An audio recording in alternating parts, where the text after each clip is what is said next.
I'm Sarina Fazan. Taking a risk, making a difference, and changing the course of your life. Remarkable stories from people defying the odds. You're listening to Trailblazer. Hi, everyone. I'm Sarina Fazan, a journalist, producer, and the host of On the Record. Thank you so much for joining me for this podcast episode. I'm here with Kelly Flannery and Shane Smith, and we're ready to go on the record. So let's get started. Well, first of all, let's really introduce yourselves. Kelly Flannery, you are the CEO and president of the South Tampa Chamber of Commerce. Yes, hi. Thank you so much for having us today. I'm Kelly Flannery, very proud president and CEO of the South Tampa Chamber of Commerce. We are celebrating 95 years as the voice for small business here in the South Tampa community this year, an organization of more than 650 members working together each and every day to make South Tampa the best place to live, work, and play. Personally, I am a Tampa native, so I'm one of like the five, I think, that I come in contact with from time to time, but grew up right in the South Tampa community. Super excited to have the opportunity now to give back and advocate on behalf of the community that I love so much. And thanks for having us today. Oh my gosh, thank you so much for being here. And Shane Smith, you're also on the board, aren't you? Oh, absolutely. I'm very proud to be on the board. It's such a wonderful organization and great leadership, obviously. So yes, I'm not a native to the area, but I'd say about 3 decades worth of living in the Bay Area. So yeah, proud to be on it. That's fantastic. And you're also the director of Central Florida operations for the Jim Moran Institute for Global Entrepreneurship in the Florida State University College of Business. Yay, yes, I got the title right. I have trouble with that, so good job. So will you explain that as well to us? Yes, absolutely. So the Jim Moran Institute exists to help existing business owners grow out of their early stages and really be able to grow at a faster pace. And we do this statewide, but we've only been here in Central Florida in the Bay Area for just over 2 years now. But we're growing and moving forward very rapidly. And we're having our next cohort coming up. I'm sure we'll have a chance to talk about that. But we do it on both sides of the Bay, both Tampa and St. Pete, and hopefully Orlando soon. It's an amazing program, and the deadline is fast approaching on January the 24th, and we're going to get into program details. In fact, if you head to my website right now at sarinafazan.media, we did a share your story about what the program is about. Kelly, you actually graduated, though, from the program, and we'll get into more details with that. But guys, talk to me about the climate right now with small business and how important it is for us, one, to stick together and perhaps some tools and resources that might be available out there. So, this past year has really been a year full of twists and turns and challenges for small business owners. And the best advice that we continue to give is for business owners to just continue to innovate. So if you started doing something during the pandemic out of necessity, don't stop doing it as things become more normal or as you get back to more traditional business operations. Keep doing those innovative things in addition to bringing back those services that you offered in the past. And there's great programs that small business owners can utilize. I know we're going to talk a lot about JMI and the great program that you guys have. There's also awesome resources through Hillsborough County that are free for our business owners anywhere in Hillsborough County, and that's through the Small Business Development Center and the Hillsborough County Entrepreneurs Collaboration Center. Yes, good job. Say that 3 times fast. And they offer continuous classes, virtual programming all the time. There's something almost every single day that business owners can have access to. And then through SBDC, they can actually meet with business consultants for free who will come in and help them audit their business and really look for those places where they can help their business to thrive and grow. So are most of these programs Zoom, though, and virtual? Which is so understandable, in our current climate. I think for right now, a lot of them are. With SBDC, it's still going to be one-on-one, though, either on the phone or one-on-one virtual opportunity versus the programs that are through the ECC or some programs that HCC also offers are going to be more group virtual opportunities as well. So each of you, and I know we are going to be talking a lot about the Jim Moran Institute and this amazing program that they're offering, but both of you guys have both been small business owners for quite a while, right? Right, absolutely. I want to go back real quick though, to just say that the SBDC that Kelly had mentioned is a nationwide federal program. So you can find it no matter where you are. If you're listening to this podcast out of Hillsborough County, the one that's here locally is based out of USF, but they manage 10 counties within the area. You can actually reach out to your local SBDC.org or .gov and find your local expert and reach out for those resources. But yes, absolutely. My past experience has always been within sales, and now I currently also help those that are struggling as small business owners, help them with their sales efforts and improve their level of expertise. You know, some people always say, which is great. And how about you, actually?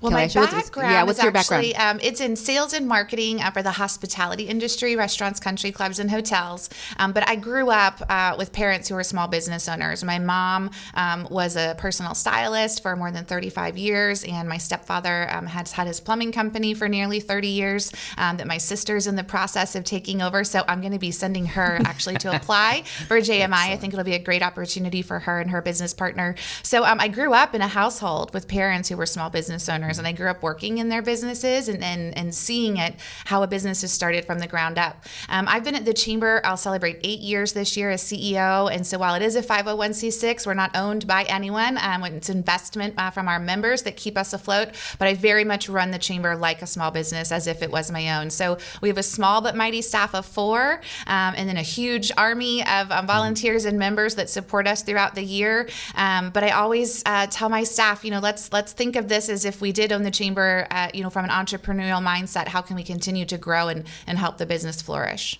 What words of advice would you guys have, honestly? Because, sometimes when you have, I hate to say it, a job, right? And you work for a company, you have a job, you have your health benefits, you have these benefits. Not saying you can't have that, of course, as a small business owner, that you cannot offer that. But what words of encouragement would you have for people out there that have, always dreamed of having their own business? My first comment would be, don't do it alone. First off, it can be very lonely as an entrepreneur to begin with, but you do need that support system. And it might not always come from the obvious places like your family and friends, because they know you as that non-entrepreneur, right? But you want to become one. Surround yourself with other business owners. Join the Chamber. Immerse yourself within that culture and that community. Not only will it provide information and education, but it also offer you motivation and inspiration as well. So that's rule number 1 for me, is surround yourself with others like you. Would you agree with that, Kelly? Absolutely. I think there's like the saying, if you're the smartest person in the room, you're in the wrong room. So always look for places where you can be learning and growing. And that's one of the great benefits that I got from JMI, separate from just the speakers that are brought in the program itself, was being able to connect with other business owners and hear about their experience and then be able to share my experience with them with places that they had trouble. Everyone's not an expert in everything. And so some other advice I would give to small business owners is, if you can afford it, outsource anything that you can for things like payroll or your CPA and your taxes. Make sure you have a great attorney, a great banker, personal banking relationship with a banker that you can trust. And anytime that you can outsource something, if it's not your area of expertise, hire those professional people. It's going to be a great investment in the end to help your business grow, because you're going to end up saving money in the end, because you're not going to be making mistakes along the way. Okay, you bring up a really, really good point, though, guys. So what if you have someone and you're like, oh my gosh, I'm barely making ends meet as a business owner myself. I'm scared out of my mind. Do you say take the leap of faith, or are there free services out there that you might be able to get some help with? There are. We talked about SBDC, so 100% call and get that complimentary appointment with a business consultant to help you. And they really will come in and audit your business in all different areas and help you figure out where you need to go and what direction that you need to go. But I think, local bankers, working with a local banker versus just doing online banking. Establish those relationships, and you'll be amazed at how much information and resources that you can get from establishing those kinds of relationships versus just trying to do it on your own. Absolutely. And I would piggyback off that, going back and tooting the horn for your local chamber. once you're a member, and it's really not cost prohibitive to join your local chamber, for what you get in return, like I said earlier, you're no longer doing it alone because you're around all those around you that have been there, done that, what you're doing and going through right now. But on top of that, they often provide that level of education, the support staff there to help you do the things that you're uncomfortable, or matching you up with someone that can help you. Beyond that, here in the Tampa Bay area, we have organizations around us that a lot of people just aren't aware of. One great one that comes to mind is the Working Women of Tampa Bay. Yes. It's a group of ladies that meet. They have multiple events these days. They are on Zoom. Even their coffee meetups are on Zoom. But it's an opportunity to get that education. There is a membership fee for that, but again, you pay once for the year and you get weekly information and education that will help you get through that hard time. When you're not sure if you're going to make it day to day, there's someone there to help you get through that. So find these resources and use them. Do you both feel too that referral-based customers, that's how you can build your business? And it seems like, of course, with the chamber or these organizations like Working Women of Tampa Bay, and by the way, Jessica Ravelli was my producer years and years ago. Isn't it great. something like, how a small world comes together? But the referrals that you get back to your business are truly priceless. Would you agree with that? Absolutely. Specifically this community here in Tampa, it's very relationship oriented. So the old saying, people want to do business, people they know, like, and trust. And it sounds so cliche, but it's true. And when you really think about it, people want to do business with people that they've met through a referral, especially now where you can find so much information on the internet, but you're not always sure what's real, what's not real. There's so many things right now that you have to kind of weigh. And to be able to refer someone for business, that you're going to be working with someone that's reputable and that has a great history. I just hired a nanny as an example from a chamber member and a JMI fellow classmate. Right. But the specific nanny that they referred to me also has been a nanny for another chamber member. So I was able to get, really great references and really great referrals. So it started from a relationship that I made with a chamber member, but then I was able to solidify my decision based on, additional conversations that I had. And I think Tampa's very much relationship oriented. Yes, we have the culture here in the Bay Area of supporting one another. It's not just about finding the best business. It's about finding the best local business. And that support level is always there. And referrals in general are by far the best form of marketing there is. It's so much easier to build a business when you're speaking with one another and you're speaking with others and letting them know that this is what you do. And it allows them, even if you go to an event, a networking event where nobody there can utilize your services, they know others that can utilize your services. And if you're there being authentic and genuine and you're truly out there to support and help the community by offering your services, they're going to spread that word for you, and business will come back to you, often in hordes if you're doing it the right way. That's wonderful. And speaking of free resources, we're going to go to a break right now. But when we come back, we're going to talk about these amazing programs that are being offered by the Jim Moran Institute and, of course, the Florida State University College of Business. But I always say they are programs you cannot afford to miss. So we'll be right back. I'm Sarina Fazan. I don't know about you, but there are not enough hours in the day. Well, thanks to Zips, one less task on my to-do list. For only $3.49 per garment, they actually pick up my dry cleaning and drop it off. I get it the very next day. Just give them a call.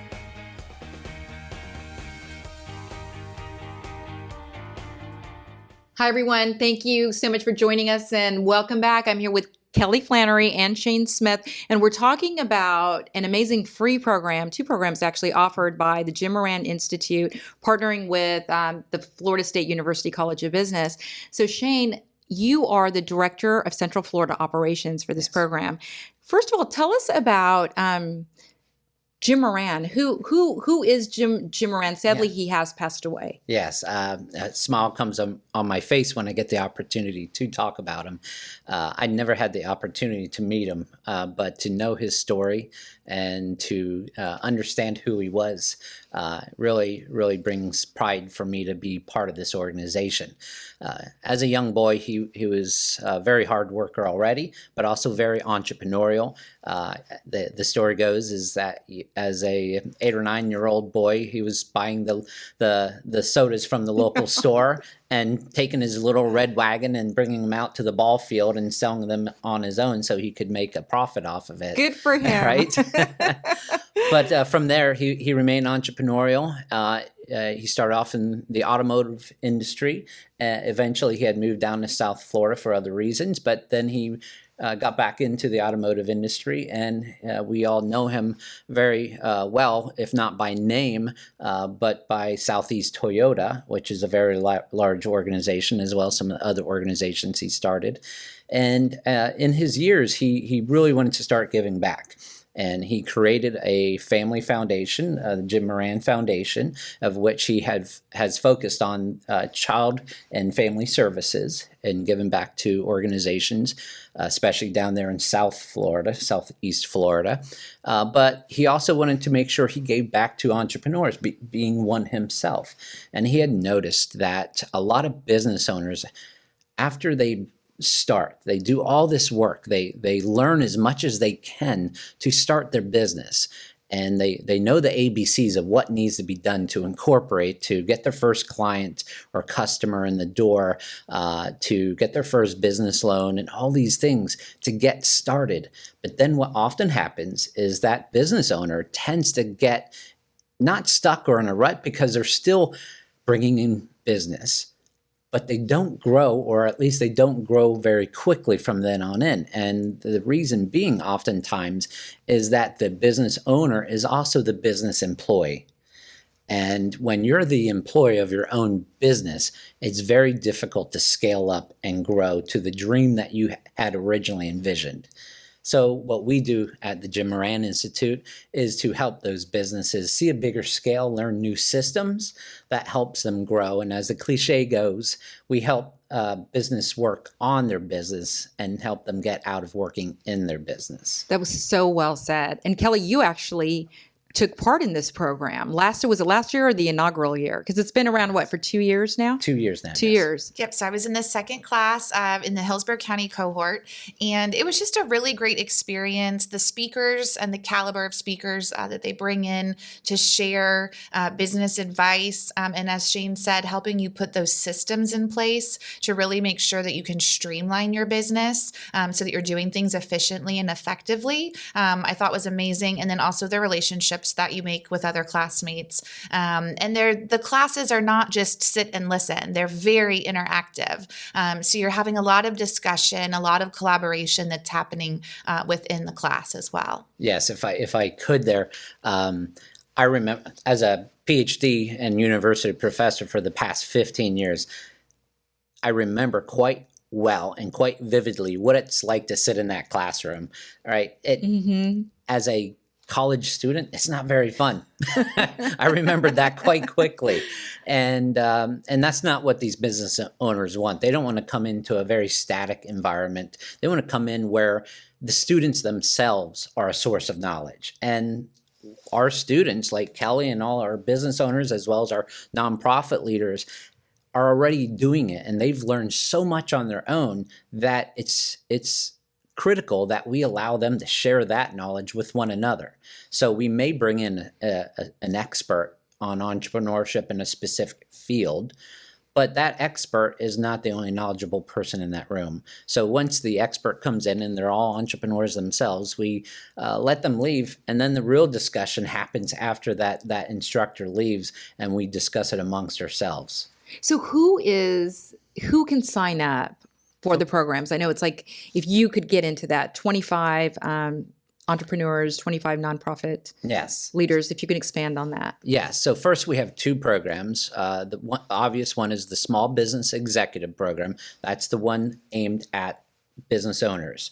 And the requirements there is that the business has to be in existence for at least 3 years, and they have to have 5 or more employees. And the reason there is, just like I said earlier, we're focusing on helping you scale up, not get started. So the material, if you're still worrying about what to do to get your feet off the ground, you're interested in learning something that the rest of the class has already done. And the rest of the class is really focused on getting started up. So it's really critical that we find those businesses that are 3 years in existence and have employees.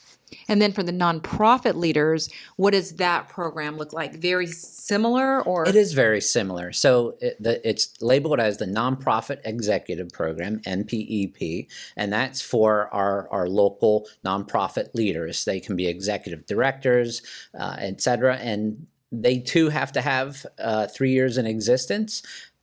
As well as 5 or more employees, which can also consider volunteers as well in that case.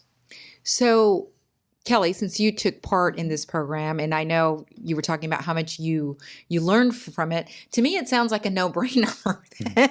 If you can, you should apply. As the president and CEO of the South Tampa Chamber of Commerce, what would you say? I mean, I'm sitting here thinking, oh my gosh, I need to sign up, which I already did apply, by the way. I did apply. I officially applied today, so I'm really excited about it. Yeah, sign up and apply today. You know, there's some great programs in Tampa for startups, and oftentimes that kind of overshadows the fact that we have all these entrepreneurs and business owners that are just in a different space. They're 1 or 2 or even 3 steps past that. And I think that's what's so great about this program is it hits a sweet spot for those individuals that just need a little bit of help getting to that next level. And so absolutely, I would recommend this for every business owner who falls within the criteria to apply. I think it's just so important that we take the time to take a step back, especially right now while so many people have had huge changes this past year, and they may be unfocused or they may just need some help getting reorganized or reestablished to be able to move forward instead of taking a step backwards after a challenging year. That was my next question, in fact. And, we're living in unprecedented times, a crisis that the entire world is facing, not just the, United States of America, it's global. So especially at a time like this where people are perhaps more desperate, more worried, people in the restaurant industry, the beauty industry, are programs like this more important than they ever have been before? 100%. In fact, when Kelly was going through her cohort, that's when the pandemic had struck and we had to pivot. And I can't tell you how proud I am of the participants in the program that when word was coming around that things were shutting down and being forced to change, fear struck over everybody, of course, right? But to see the level of support for one another, but also JMI transitioning the education, not only in the format, because we did go virtual, but also the topics covered, and all of a sudden looking at the PPE and everything, and PPP and PPE and all these new terms that we had to learn. It was critical that we were there instead of those businesses being out on their own, which often many of them are considering themselves. They don't have that support system. So yes, I highly encourage organizations to come in. The only thing that you give up is your time. This program, there is no cost to this program, and the only thing you have to do is give up is your time, and that you need to do anyway to grow. You can't continue to do what you're doing and expect to grow. So why not take the time and do it? Absolutely. So speaking of COVID and the coronavirus, and I know there's a lot of talk about the vaccine, how does the program look at this point? We know the application deadlines are the 24th of January. Typically, they would be, like you started, Kelly, right in where we're meeting together. Is that going to happen, Shane, this year, or is it still, you guys are still in discussions? It's a work in progress. What we're hoping right now, well, what we've done most recently is we finished up our St. Petersburg cohort just in December, and that was still virtual with weekly or biweekly Zoom calls. what we're hoping to do in this upcoming program is to have a hybrid option. To use technology that will allow us to broadcast class across the web, but also to give those that wish to come in with still safe social distancing and face mask and all other safety protocols in place, but to do it in an environment that still allows for that human interaction. Because as Kelly alluded to earlier, it's really that connection and the learning from one another that really makes this program special. I know it's also about the education that the experts that are coming in, that they're sharing, but it's really that dynamism that these business owners and nonprofit leaders are connected to that really makes it special. So we want to make it safe, but we also want to make it possible for them to share that in-person connection. It still worked via Zoom, but it's just better in person. I mean, I always think so, right? Because you get to see someone, you get to look at them, talk to them face to face. But I know everybody's doing what they can and what we need to be doing. It's so gracious, though, that you're looking at all of these options. Now, for someone who wants to apply, I have it on my website. We'll have it on the link of this podcast. But how would you encourage people to apply, Shane? Yes, so you can visit our website, jimmoraninstitute.fsu.edu. There is a cheat. You can go to jmi.fsu.edu. Probably should not say that, but I know how it is. Listen, people are listening to this podcast and they're driving. This is going to make it easier. So. I still make typos. That's a long word to type out. But I encourage you to visit. There are a lot of programs out there. We have great veteran programs, great programs for families of veterans as well. But if you're looking to join these two programs coming up, look under the program section for the Small Business Executive Program and the Nonprofit Executive Program. You'll find at the bottom of those pages the Tampa Bay button. We also have 4 other offices that you could visit, but click on Tampa Bay. It'll bring up some more information about our local details, and there you'll see an Apply Now button. And it is very easy to apply, I have to say. I mean, Kelly, you already applied and, took the courses, but it's a very simple application process. Am I allowed to ask this, Shane? I know you only have 25 spots for nonprofit leaders and 25 spots for business executives. My gosh, how do you make the decision on who to choose? It's always a challenge. It really is. Our committee takes a look at everybody. Number one, we try to make sure that everybody meets those requirements that we spoke of already. But beyond that, we tried the next tiebreaker, if you will be diversity. We want diversity in all realms, not only ethnicity and culture, but also business size, business industries, business ownership, because we don't want a whole lot of competition in there of one another, and we also want new ways of thinking. So if we bring in a dentist's office and a chamber of commerce and a retail store and so on, they all bring something different to the table, and that really is electrifying. And then beyond that, it's kind of hard to give the spot to a 125 employee business. We've had one of those here in the Bay Area. It's hard to give them the spot when there's that 5 employee business that really wants to be that 125 right. employee business someday. So I tend to kind of favor that and steer the committee to consider those as well. Well, it's a wonderful program, and also one of the other most important jobs that we all have, right, is being parents. Mm-hmm. You're a mother, you're a father, I'm a mother. What type of example does this send to our young entrepreneurs out there, like the little Jim Morans of the world, right, when he was rolling around that wagon, with the soda? What type of message do you think that this sends to our children, that the community comes together with programs like this?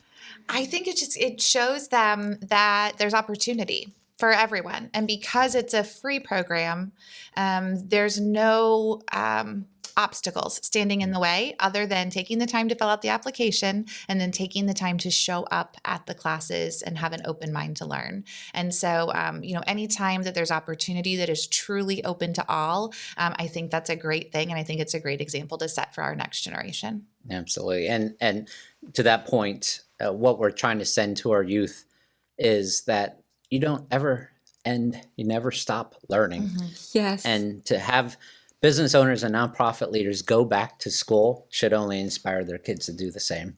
So beautifully said. I always say, my mom we used to have this plaque in the kitchen, and it said, you are never given a dream without also the possibility of making that dream come true. Shane Smith, Kelly Flannery, you have done that for so many people. We thank you so much for sharing all this information and your inspirational stories. Thank you. Thank you. And that brings us to the end of another podcast for On the Record. Thank you so much for sharing your story again. And thank you, everyone, for joining us. You can follow me on all my social media platforms, and you can subscribe to this podcast so you never miss an episode. Until next time, stay safe.